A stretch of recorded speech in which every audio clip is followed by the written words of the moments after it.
6:34 en la mañana, la desaceleración económica producto de la caída de los precios de petróleo han generado en el país mayores acercamientos entre los sectores público y privado. Desde el lado empresarial, la lectura es que este afianzamiento de relaciones, aunque tarde, llega, mientras el gobierno insiste que la colaboración se mantuvo durante los ahora 9 años de gestión. ¿Cuáles son las perspectivas de inversión para 2016? ¿Cuál será el aporte de la empresa privada y los incentivos de parte del régimen? Lo hablamos en este espacio.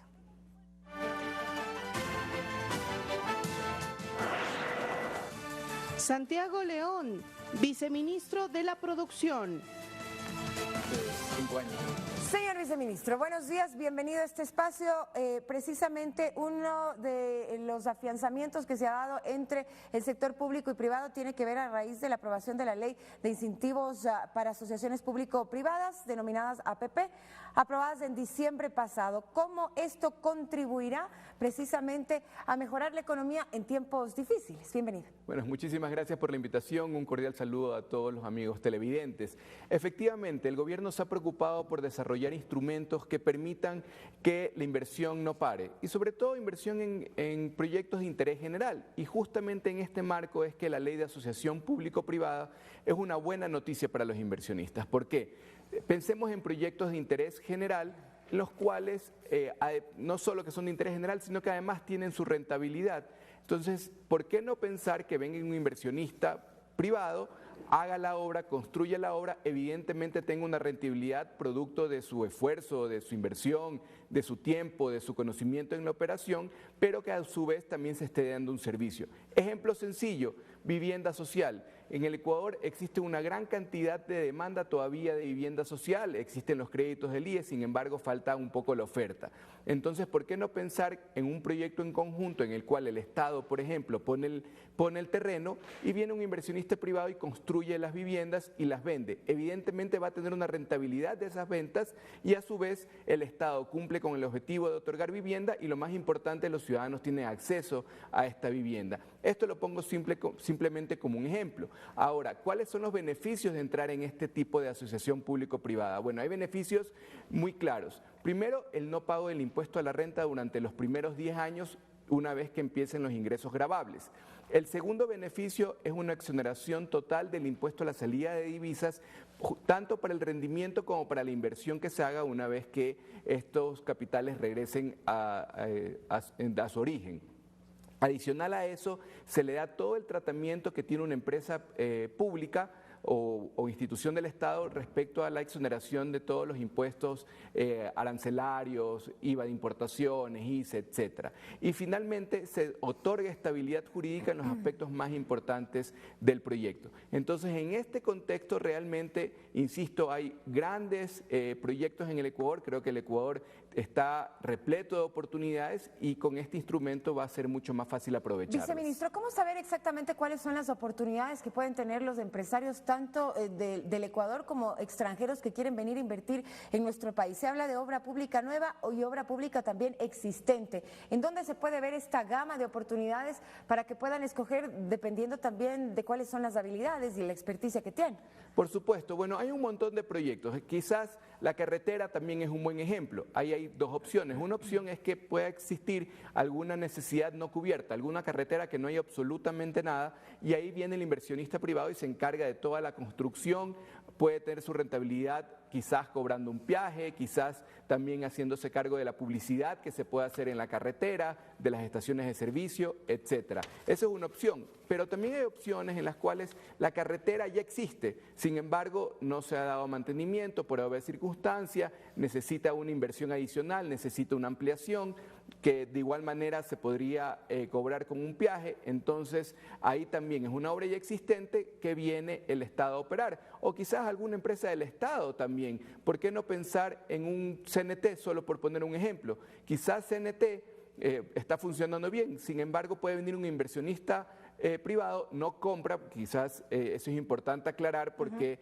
en sectores estratégicos el Estado no va a ceder el 100%, pero en el caso de CNT, por ejemplo, puede venir un inversionista y comprar el 49% de la empresa y también hacerse cargo de la operación. Eso es un ejemplo, claro ejemplo donde puede haber inversión privada para mejorar los servicios públicos y que a su vez traigan recursos al Estado. Fernando.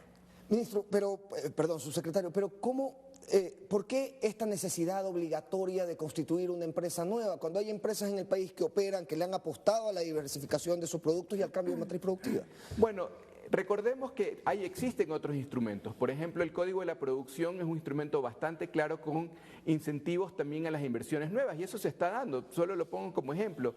Desde que nosotros llegamos al ministerio, al día de hoy ya hemos aprobado 11 contratos de inversión y estamos por aprobar algunos más. Es decir, eso se sigue moviendo. Hay incentivos claros como exoneración al anticipo del impuesto a la renta, empresas nuevas fuera de Quito y Guayaquil, 5 años de no pago del impuesto a la renta. Hay otros incentivos más como por ejemplo la contratación de nuevos trabajadores, hay una doble deducibilidad, es decir, hay un paquete de beneficios. Pero la ley de asociación público-privada es para proyectos de interés general donde tanto el Estado como el inversionista corren el riesgo, es decir, es un riesgo en conjunto. Y por eso se hace un nuevo consorcio en el cual el Estado pone su parte, no es el inversionista solo, el Estado pone su parte, ponía el caso del ejemplo de la vivienda donde el Estado pone el terreno, y el inversionista pone la operación, la inversión. Es decir, es importante marcar esta diferencia. En una asociación público-privada no solo es el riesgo del inversionista, no solo es el riesgo del Estado, es un riesgo que asumen en conjunto,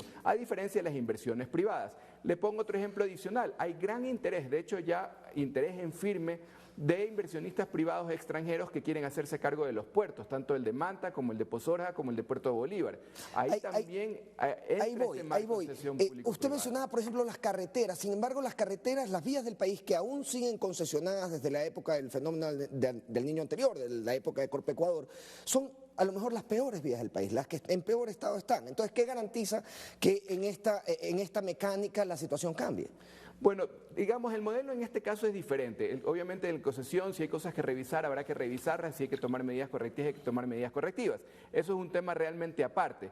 De hecho, en el tema vial, una cosa es contratar la obra, que es lo que ha venido haciendo el gobierno normalmente, es contrata la obra, puede ser que permita cobrar un peaje, pero finalmente quien se hace responsable de la obra es el gobierno y quien paga la obra con financiamiento directo o de alguna manera es el gobierno. En este caso que estoy mencionando de asociación público-privada, insisto, el riesgo es compartido. En ese sentido es los dos, tanto el gobierno como el inversionista privado, tienen que preocuparse de que esa carretera esté funcionando de manera adecuada para poder cobrar el peaje, si no evidentemente la ciudadanía no va a pagar. Un tema sin duda importante también en el establecer esta ley público-privada tiene que ver con el financiamiento. Se ha dicho también que se va a otorgar facilidades financieras con créditos incluso del exterior y también de la banca pública. Efectivamente, solo permíteme, Marcela, para terminar el tema de asociación público-privada, para ir a esos incentivos que son más de carácter general, es que estas asociaciones público-privadas no son nuevas en el mundo. De hecho, han habido, y quizás en la misma región, algunos ejemplos. El aeropuerto de Bogotá, de Colombia, eso fue construido y mejorado con una asociación público-privada. En el caso de un tendido eléctrico en Perú, de la misma manera, Chile igual. Es decir, esta figura ya existe y ha sido exitosa en otras partes del mundo y la vamos a implementar acá en el Ecuador. Adicional a eso, existen otros incentivos de carácter general que se incluyeron en esta ley, pero no solo son para la asociación público-privada, y esa es la diferenciación que quería hacer. Esta ley lo que permite es traer dinero del exterior, poner alguna inversión, por ejemplo una póliza a más de 360 días y todo el capital y los intereses y evidentemente la rentabilidad producto de esta inversión pueden salir del país sin pagar el impuesto a la salida de divisas. Por otro lado, también en respecto de financiamiento, el financiamiento venga o no venga de paraísos fiscales, cuando tenga que pagar esa rentabilidad de ese financiamiento o esa renta que me pide evidentemente quien me financia, tampoco le tengo que retener ni impuesto a la renta ni tampoco tengo que pagar impuesto a la salida de divisas. Se nos acaba el tiempo, viceministro. Solamente el tema muy rápido de la parte de financiamiento también, tanto con créditos externos como de la banca privada, pública. Sí, efectivamente, el no pago del impuesto a la renta por más de 360 días, tanto para personas naturales como para personas jurídicas, no pagan impuesto a la renta. Y si el dinero viene de afuera, no paga el impuesto a la salida de divisas. E insisto, este incentivo no es solo para las asociaciones público-privadas, sino para cualquier ingreso de recursos al país. Muchísimas gracias, No, gracias por los a detalles. ustedes. Un buen día para usted. Los deportes enseguida.